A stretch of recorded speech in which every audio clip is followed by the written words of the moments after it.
Newport की book पढ़ रहा था, how to become a straight A student और how to win at college, और उसमें मैं एक रेवोल्यूशनरी स्टडी टिप ढूंढ रहा था ताकि वो आपको एग्जाम टाइप में हेल्प कर सके। तो फाइनली मुझे 3 स्टडी टिप्स मिली जो हम इस वीडियो में डिस्कस करेंगे। कैल न्यूपोर्ट बोलते हैं कि अगर ये 3 स्ट्रैटेजीज कोई स्टूडेंट अच्छे से फॉलो नहीं कर रहा है तो उसके लिए बाकी सारी स्ट्रैटेजीज यूजलेस हैं। लेकिन इससे पहले मैं आपको वो 3 स्टडी मेथड्स बताऊं, मैं आपके साथ एक स्टोरी डिस्कस करना चाहता हूं। रिसेंटली मैं टोनी रॉबिन्स की एक वीडियो देख रहा था जिसमें वो बताते हैं कि एक बार वो अपने बच्चों के साथ गोल्फ सीखने गए। जैसे ही उन्होंने बॉल को हिट किया तो वो सामने वाले लेक में जाकर गिर गई। उन्होंने फिर से बॉल को हिट किया और वो दोबारा से लेक में जाकर गिर गई। उनके साथ अगली 5-6 बार ऐसा ही हुआ। वो बॉल को हिट करते और वो फिर दोबारा से लेक में जाके गिर जाती। उन्होंने अपने इंस्ट्रक्टर को बुलाया और कहा कि ये तो बहुत ही डिफिकल्ट गेम है, मुझे तो इस गेम में एवरेज बनने में भी सालों लग जाएंगे। इस पर उनका इंस्ट्रक्टर हंसने लगा और उन्होंने कहा, नहीं, तुम सिर्फ 1 मिलीमीटर या 2 मिलीमीटर दूर हो एक बेस्ट प्लेयर बनने से। इस पर टोनी रॉबिन्स हैरान हो गए और उन्होंने कहा, आप ये क्या बोल रहे हो? ये गोल्फ बॉल हर बार अपने गोल से कम 50-60 मीटर दूर जा रही है और आप कह रहे हो कि मैं सिर्फ 1 या 2 मिलीमीटर दूर हूँ। इस पर उनके इंस्ट्रक्टर ने उन्हें समझाया और कहा, देखो, जब तुम एक्चुअल में बॉल को हिट करते हो तो अगर तुम सिर्फ 1 मिलीमीटर दूसरी डायरेक्शन में हिट करोगे तो वो बॉल लेग के बजाय ग्राउंड में हिट करेगी, और अगर तुम बॉल को 1 और मिलीमीटर दूसरी डायरेक्शन में हिट करोगे तो वो बॉल डायरेक्टली होल में जाएगी और तुम अच्छे प्लेयर बन जाओगे। यानी तुम्हारी प्रेजेंट लेवल और तुम्हारी सक्सेस के बीच में सिर्फ 2 मिलीमीटर का फासला है। इससे टोनी रॉबिन्स बहुत इंप्रेस हो गए और उन्होंने सोचा कि ये कितना अच्छा बिलीफ सिस्टम है, और अगर लोग इस तरीके से सोचें तो बहुत सारे लोग जो अपने गोल में क्विट कर देते हैं वो उससे बच सकते हैं। और ये रियल लाइफ के बाकी केसेस में भी ट्रू है। एक बार टोनी रॉबिन्स अपने फ्रेंड के पास गए हुए थे जो कि एक प्लास्टिक सर्जन थे। वो प्लास्टिक सर्जन अपने काम में इतने अच्छे थे कि लोग उन्हें $1 मिलियन तक पे करते थे अपने फेस की सर्जरी करवाने के लिए, क्योंकि वो किसी भी बदसूरत इंसान को प्लास्टिक सर्जरी से बहुत ही अट्रैक्टिव बना सकते थे। जब टोनी रॉबिन्स अपने फ्रेंड के ऑफिस गए हुए थे तो उनके फ्रेंड अंदर ऑपरेशन थिएटर में सर्जरी कर रहे थे, और इसीलिए टोनी रॉबिन्स रिसेप्शन एरिया में उनके लिए वेट करते हुए वहां पर पड़ी बुक पढ़ने लग गए। वो बुक उस सर्जन ने लिखी थी ताकि वो बाकी सर्जन्स को अपने प्लास्टिक सर्जरी के मेथड्स के बारे में बता सके। उस बुक में टोनी रॉबिन्स ने एक बहुत ही इंटरेस्टिंग फैक्ट पढ़ा कि जो दुनिया की मोस्ट अट्रैक्टिव लेडीज हैं उनके अपर लिप और नोज के बीच का डिफरेंस उनकी आई की मेजरमेंट के बराबर होता है। अगर किसी विमेन के फेस में ये डिफरेंस 1 मिलीमीटर तक का है तो उसका एक एवरेज फेस होगा, और अगर ये डिफरेंस 2 मिलीमीटर या उससे ज्यादा है तो वो लेडी दुनिया की नजरों में बहुत ही अनअट्रैक्टिव होगी। यानी एक बहुत ही अट्रैक्टिव लेडी और बहुत अनअट्रैक्टिव लेडी के बीच में सिर्फ 2 मिलीमीटर का डिफरेंस है, और ये प्लास्टिक सर्जन सिर्फ यही 1-2 मिलीमीटर के चेंजेस फेस में करता था और किसी को भी बहुत अट्रैक्टिव बना देता था, और इसीलिए वो अपने प्रोफेशन में बेस्ट था। अब सवाल ये आता है कि हमने ये स्टोरीज डिस्कस क्यों की? इन स्टोरीज को डिस्कस करने का पॉइंट ये है कि मोस्ट प्रोबेबली हमने स्टडीज की यूट्यूब में इतनी वीडियोस देखी हैं सिर्फ इस उम्मीद में कि हमें कोई एक रेवोल्यूशनरी मेथड मिल जाए जिससे हम हमेशा मोटिवेटेड रहें, या हर चीज आसानी से समझ जाए, या इवन इस एक्सपेक्टेशन में कि सारा सिलेबस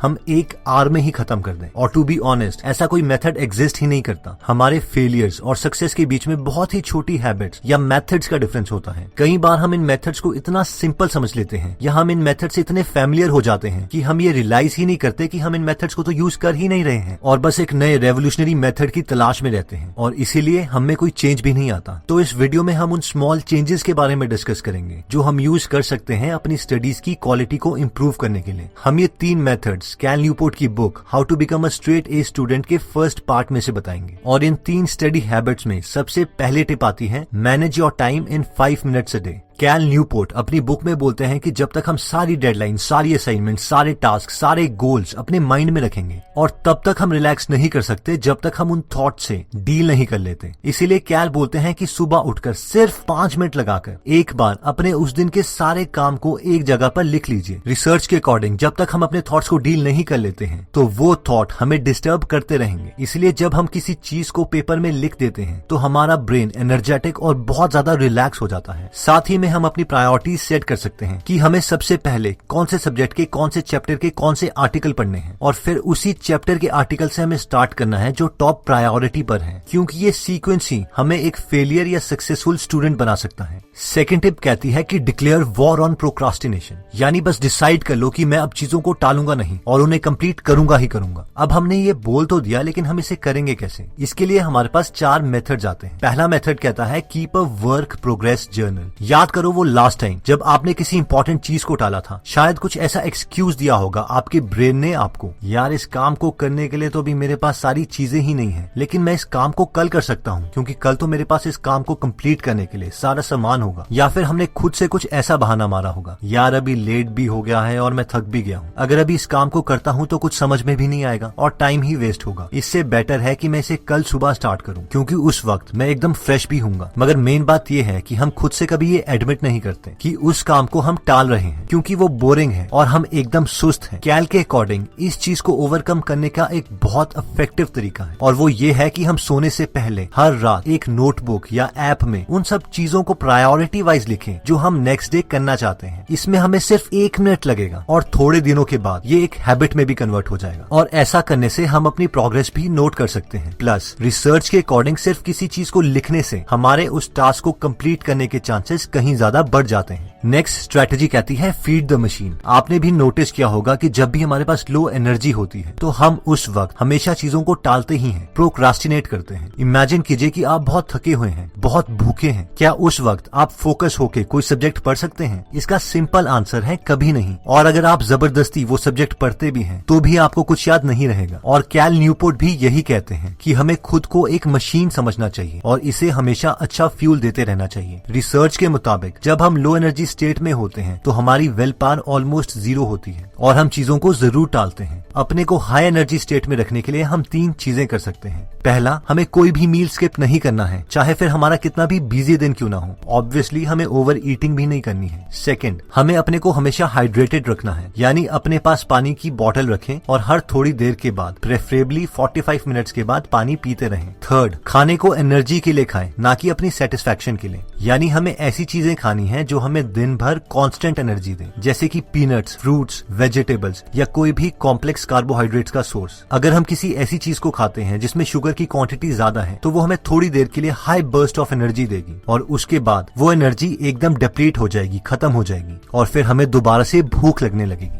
टालने वाली आदत को खत्म करने के लिए तीसरा तरीका कहता है make an event out of worst task. हमें कई काम इतने ज्यादा बोरिंग लगते हैं कि अगर उन काम का थॉट हमारे दिमाग में भी आ जाए तो भी हमें डर लगने लगता है। किसी के लिए वो डरावना काम मैथमेटिक्स का कोई चैप्टर खत्म करना हो सकता है, किसी के लिए वो ऑर्गेनिक केमिस्ट्री हो सकती है। कैल अपनी बुक में बोलते हैं कि अगर हमें कोई भी काम बहुत ज्यादा बोरिंग लगता है तो इस इशू को भी हैंडल किया जा सकता है और वो है कि उसका एक बड़ा इवेंट बना दे। इवेंट बना दे? जी हाँ, मान लीजिए कि आपको कोई सब्जेक्ट पढ़ना पसंद नहीं है तो उसे पढ़ने के लिए हम कोई लाइब्रेरी ढूंढ सकते हैं जो हमारे घर से बहुत ज्यादा दूर है, या फिर कोई रेस्टोरेंट या इवन की कोई बुक स्टोर, ताकि अगर हम वहां पर एक बार पहुंच जाएं तो हम अपने घर में वापस जल्दी ना पहुंच सके। कैल बोलते हैं कि जब हम ऐसी जगह पर जाते हैं जो नई है और एकदम आइसोलेटेड है और साथ में हमारे घर से बहुत दूर है, तो ऐसी जगह पर हमारे पास उस सब्जेक्ट को पढ़ने के अलावा और कोई ऑप्शन ही नहीं रहता। और एक बार जब हम उस बोरिंग सब्जेक्ट को स्टार्ट कर देते हैं तो एक मोमेंटम बन जाता है जिससे उस सब्जेक्ट की वजह से हमारा सारा डर खत्म हो जाता है। नेक्स्ट टिप कहती है कि चूज योर हार्ड डेज। कैल बोलते हैं कि स्टूडेंट लाइफ में ऐसे दिन आते ही हैं जब हमारे पास बिल्कुल भी फ्री टाइम नहीं होता। हमें कुछ ऐसे काम भी करने पड़ते हैं जो हमें बोरिंग लगते हैं और जिन्हें हम बिल्कुल भी नहीं करना चाहते। और ऐसे केसेस में हमारे पास 2 ऑप्शंस हैं। पहला तो ये कि हम चीजों को टालते रहें जब तक कि एक्सट्रीम कंडीशन ना आ जाए और हमें ऐसे दिन जबरदस्ती गुजारने पड़े। दूसरा ऑप्शन है कि हम पहले से ही चूज कर लें कि हम इतनी मेहनत कौन से दिन करना चाहते हैं। मान लीजिए हम सैटरडे सिलेक्ट करते हैं तो हर सैटरडे हम अपने सेलफोन्स ऑफ करके पूरा दिन सिर्फ काम ही करेंगे। उस दिन हम अपने किसी भी फ्रेंड के साथ कोई कम्युनिकेशन नहीं करेंगे। तीसरी स्टडी स्ट्रैटेजी हमारे 3 मोस्ट इंपॉर्टेंट सवालों का जवाब देती है कि हम कब पढ़ें, कहाँ पढ़ें और कितनी देर तक पढ़ें। तो सबसे पहले आता है कब पढ़ें। कैल के अकॉर्डिंग सबसे बेस्ट टाइम पढ़ने का सुबह है, क्योंकि उस वक्त हम सो के उठते हैं और एकदम फ्रेश होते हैं और उस वक्त हमें कोई डिस्टर्ब भी नहीं करता। तो हमें अपना मेजॉरिटी काम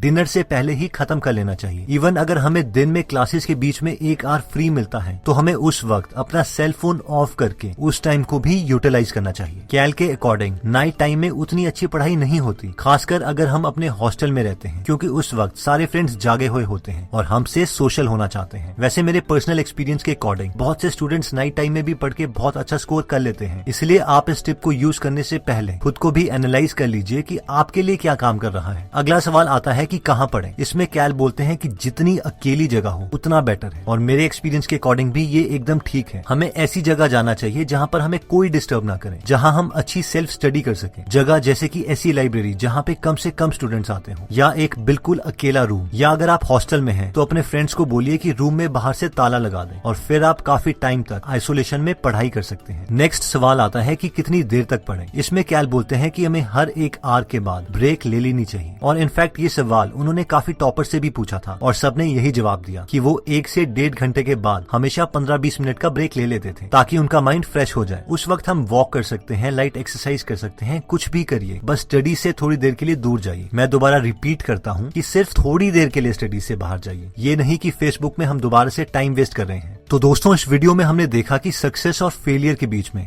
बहुत ज्यादा डिफरेंस नहीं होता, बस 4 या 5 छोटी हैबिट्स हैं जो हमें फेलियर या सक्सेसफुल बनाती हैं। अपनी स्टडी परफॉर्मेंस को हमने इंप्रूव करने के लिए 3 टिप्स देखे, जिसमें सबसे पहले आता है manage your time in 5 minutes a day, यानी सुबह सिर्फ 5 मिनट लगाकर अपने सारे टास्क एक जगह पर लिख लीजिए और उन्हें प्रायोरिटी वाइज सेट कर लीजिए कि सबसे पहले कौन से सब्जेक्ट का कौन सा आर्टिकल पढ़ना है। ये सीक्वेंस बहुत ज्यादा मैटर करता है, इसीलिए हमें टास्क प्रायोरिटी वाइज ही कंप्लीट करने हैं। नेक्स्ट था कि हम डिसाइड करें कि हम अब प्रोक्रास्टिनेट नहीं करेंगे। इसके लिए हमने 4 मेथड्स देखे। पहला था कि कोई भी मील स्किप नहीं करना है, अगर हमारे पास कम एनर्जी है तो हम जल्दी क्विट कर देंगे। सेकंड था कि अगर कोई बहुत ही बोरिंग काम है तो उसे कंप्लीट करने के लिए नई जगह पर दूर चले जाएं, और एक बार आपने वो काम स्टार्ट कर दिया तो उससे रिलेटेड सारे डर वाले इमोशंस खत्म हो जाएंगे। थर्ड था कि चूज योर हार्ड डेज, यानी हमारी स्टूडेंट लाइफ में मुश्किल दिन आने ही आने हैं जब हमारे पास बिल्कुल भी फ्री टाइम नहीं होगा, और इससे पहले कि हमें वो समय जबरदस्ती गुजारना पड़े, हम डिसाइड कर सकते हैं कि हम कौन से दिन बहुत ज्यादा हार्ड वर्क करेंगे, और उस दिन हमें अपने फ्रेंड्स के साथ कोई कम्युनिकेशन नहीं रखनी है। और फोर्थ था कि कीप अ वर्क जर्नल, यानी सिर्फ 1 मिनट लगा के रात को डिसाइड कर लीजिए कि आप अगले दिन क्या करना चाहते हैं, और अपनी प्रोग्रेस हमेशा ट्रैक कीजिए। फाइनली हमने देखा था कि कब पढ़ें, कहाँ पढ़ें और कितनी देर तक पढ़ें। तो इसका आंसर है कि हम डिनर से पहले अपने दिन का मैक्सिमम टास्क खत्म करने की कोशिश करें। सेकंड, यानी सबसे आइसोलेटेड या बिल्कुल अलग जगह में पढ़ें जहां पर हमें कोई डिस्टर्ब ना करे। और फाइनली था कि हर 1 से 1.5 घंटे के बाद 15 या 20 मिनट का ब्रेक ले लीजिए।